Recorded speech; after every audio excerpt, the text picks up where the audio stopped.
কি হলো বে? বাল মুকুচু দাঁতে চাচ্ছিস কেন বে? দুটো লোক মামিকে টানতে টানতে নিয়ে পালিয়ে গেল আম্মা।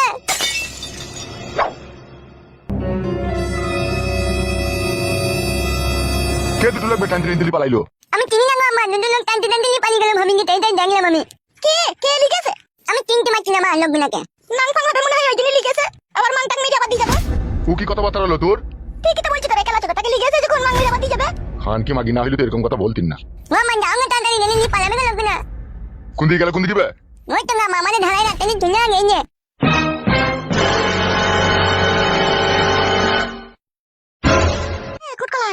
বলো কে বে? কারা লিখলো কারা?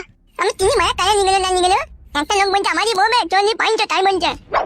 হে মা কে লো? কারা লিখলো তো?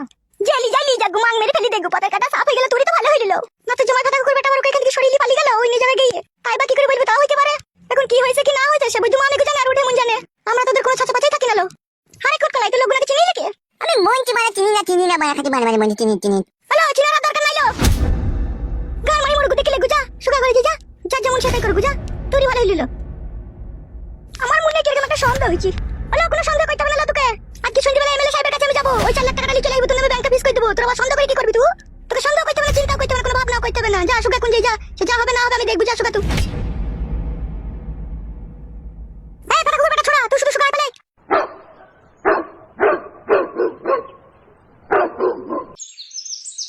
ও হামসাফার ভাই। কে? আমি তো। কি হলো, তোর আবার পুঙ্গাই চুল বেরিয়ে লেগে? না না আপনার চুল বেরোনি, একটা কথা বলছিলাম। কি কথা? বলছি তুমি চলে যাও, আমি বাড়ি পালাচ্ছি। কি কি বলি বোকাচুদা? আমি বাড়ি পালাবো আমার বউকে নিয়ে, তুমি এমএলএ সাহেবের কাছে চলে যাও। আমি আর যাবো না, আমি বউ পেয়ে গেছি, আমি পালাচ্ছি। বোকাচুদা ওই ভুলটা করিস না, প্রাণটাও হারাবি বউটাও হারাবি। কেমনে বাড়া? আমারই তো বউ, আমি বাড়ি যাবো না। তোর বউকে তুই বাড়ি নিয়ে যাবি, নাকের ভুঁয়ে নিয়ে যাবি না পাটের ভুঁয়ে নিয়ে যাবি সেটা তুই বুঝবি। এখন আমার সাথে এসেছিস, আমার সাথে এমএলএ সাহেবের কাছে তুই যাবি। যেতেই হবে বাড়া, না গেলে হতো না। বোকাচোদা তুই তো ভালোভাবেই জানিস এমনিতেই এমএলএ সাহেবের বউ পালিয়ে গেছে, আর এমএলএ সাহেব কত টেনশনে আছে তুই জানিস।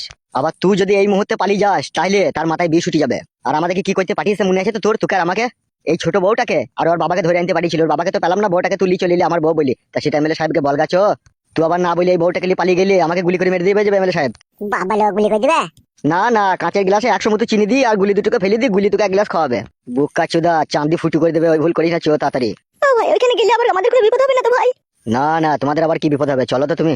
তুমি একটু বুঝি পারি বলতে পারবে না যে ও বাড়ি পালিয়ে গেছে? শোন শোন আমার কথা শোন, এমএলএ সাহেব তো তোকে ভালোই বাসে বোকাচোদা, তোর আবার অত ভয় কিসে? তোর কোনো ক্ষতি করবে না, তুই চো, এমএলএ সাহেব দেখবি তোকে ঠিক ছেড়ে দেবে। না ছাড়তে চাইলে তুমি যেন একটু বলি করে দিও। হ্যাঁ ভাই ঠিক আছে সে দেবো, এখন আয়। বেশ চলো।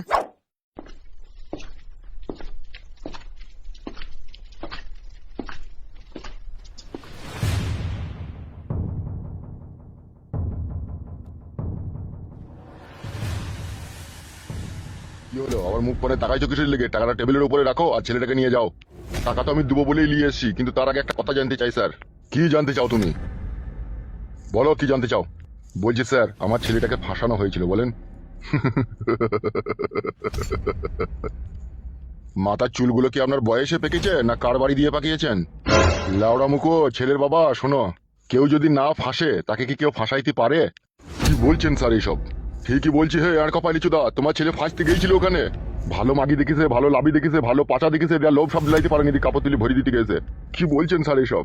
জিজ্ঞেস করো তোমার ছেলেকে। অফিসার আপনি কিন্তু ঘোড়া ডেঙ্গি ঘাস খাচ্ছেন। চুপ বে গুড মর্নিং বেটা, বাঁ হাতে করি না থাবড়ি সোজা করে দেবো খুনি। মাগি দেখি লোভ সামলাইতে পারছিস না, দেবার কেলামও মারাচ্ছিস নাকি তুই? আমি তো স্যার গোডাউন পরিষ্কার করতে গেছিলাম, আপনি তো আমাকে ফাঁসিয়ে দিলেন ওখানে। আবার কথা বলে, তুই তো এমনিতে রেপ কেসে ফেসে আছিস বে বোকাচোদা, তোর বাবাকে আবার মানহানির মামলাতে জড়িয়ে দেবো, দুই বাপ বেটাকে ভরে দেবো।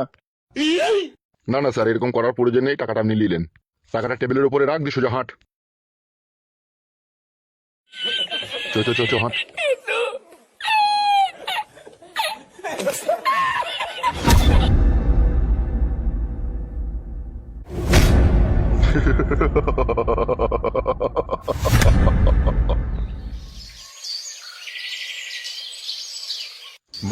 মানুষ হগা শালা খানকির ছেলে শুয়ে বাচ্চা, মানুষ হগা এখনো দিন সময় পড়ে আছে।